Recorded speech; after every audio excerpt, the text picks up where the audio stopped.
Ce premier chapitre porte sur la période de la Révolution française et de l'Empire, une période très dense en événements. On va surtout s'intéresser à la nouvelle conception de la nation. La nation désigne un peuple qui a conscience d'être uni par des valeurs communes. Ce n'est plus le peuple sujet d'un roi qu'il n'a pas choisi. Pour les révolutionnaires français, c'est un peuple qui choisit d'être français.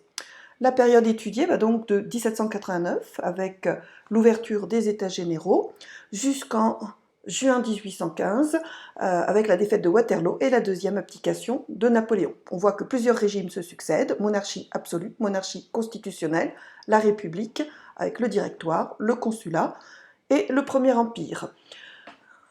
Un régime politique désigne la façon dont les pouvoirs sont organisés, qui vote les lois, qui les fait appliquer, qui juge. On va donc se demander quelle nouvelle conception de la nation se forme à travers cette période. C'est la problématique. La monarchie absolue, c'est une façon de désigner la façon de gouverner des rois depuis Louis XIV. Il cherche à contrôler les impôts, la justice, l'administration sur tout le territoire, ce qui mécontente les nobles, les seigneurs, qui voient d'un mauvais œil l'intervention de l'État dans leurs affaires. On va faire un plan chronologique, chaque période correspond à une partie et chaque période correspond à un thème. La monarchie, donc, se trouve d'abord confrontée à un problème budgétaire. Le budget correspond aux recettes et aux dépenses de l'État. On voit sur ce document qu'il est déficitaire à cause des dépenses de guerre, soutien à l'indépendance des États-Unis qui a alourdi les dépenses, et dépenses de la cour, ce qui explique la mauvaise image de Marie-Antoinette, la femme de Louis XVI, dont le peuple critiquait la frivolité. Du coup, une grande part des recettes va au remboursement de la dette, et on a donc un déficit budgétaire.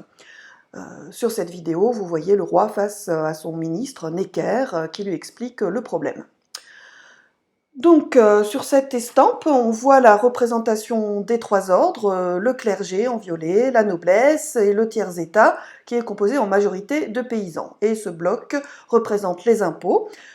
C'est un document qui critique la situation, puisque l'on voit que le tiers-état est écrasé, hein, donc c'est un point de vue qui est favorable aux réformes.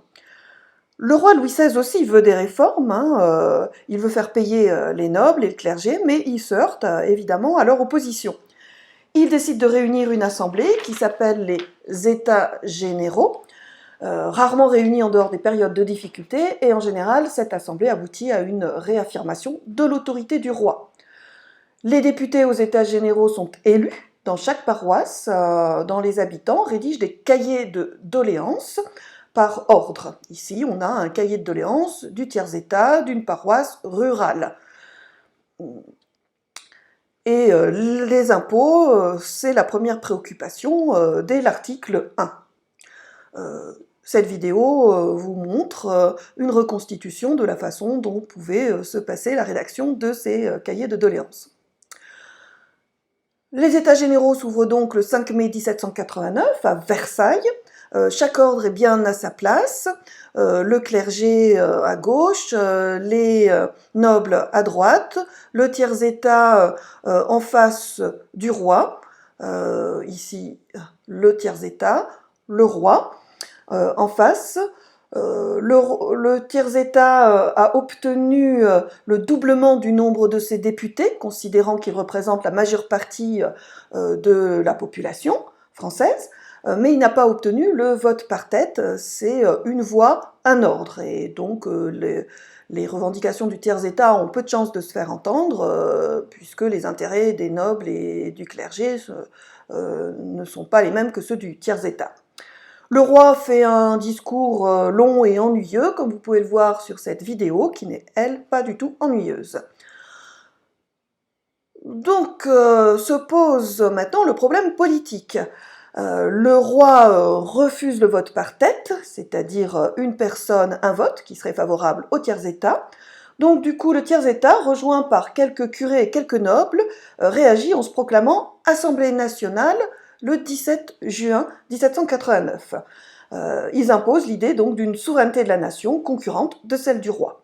Louis XVI fait alors fermer le lieu de réunion, les députés rassemblés dans une autre salle, celle du jeu de paume, un ancêtre du jeu de tennis, jurent de ne pas se séparer avant d'avoir donné une constitution au royaume et Louis XVI finit par céder. Vous pouvez regarder cette vidéo qui vous montre les circonstances de la prestation de ce serment et vous remarquerez que le réalisateur s'inspire du tableau de Jacques-Louis David, un peintre officiel de l'époque, qui représente de façon idéalisée ce serment, avec des députés unanimes et des rideaux sur lesquels souffle le vent de la liberté, une lumière qui représente les lumières de la raison, qui s'oppose à l'obscurantisme de la monarchie absolue.